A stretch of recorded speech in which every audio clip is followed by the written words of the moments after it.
තව අවුරුදු 5කින් 6කින් ඉංජිනේර්ස්ලා. අපි කියනවා නේද? ඕගොල්ලෝ ඉගෙනගත්ත මිනිස්සු වෙනවා. දැන් ඉගෙනගත්ත එක ලොකු සීන් එකක් නැහැ. තේරුණාද? දැන් මම කියන්නේ මෙහෙමයි. ඉගෙනගත්ත එක ලොකු සීන් එකක් නැහැ කියන්නේ ඔයා හොඳට ඉගෙන ගන්න. පළවෙනි කාරණා හොඳට ඉගෙන ගන්න. ඉංජිනේර කෙනෙක් වෙන්න. හැබැයි ඉංජිනේර කෙනෙක් වුණාට පස්සේ ඔයා ඒක නිකන් ඔළුවට ගහ ගන්න එපා. අම්මට මම ඉංජිනේර කෙනෙක් මට මේ එකෙක්වත් වැඩක් නැහැ. මේ ඉන්න ඔක්කොම මට යටත් වගේ එහෙම ලොකු ලයින් එකකට එන්න එපා.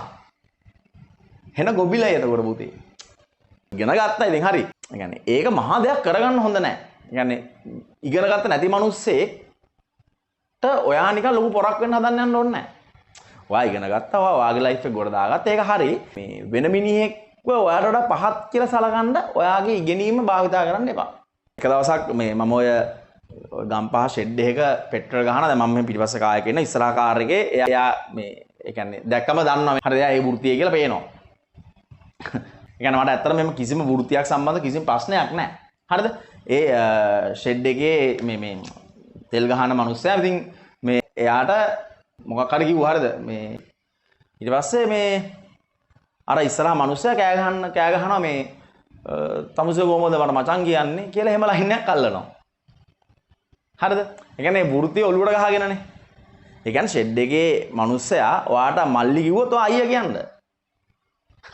ඔයාට අයියා කිව්වොත් ඔයා මල්ලි කියන්න. ඔයා මචං කිව්වොත් මචං කියන්න. එහෙමනේ ඉතින් ඒ කියන්නේ ඒ මිනිස්සයයි ඔය අතර ඔයා වාහනේ යන හින්දා මහ ලොකු ලයින් එකක්ද ඔයාගේ.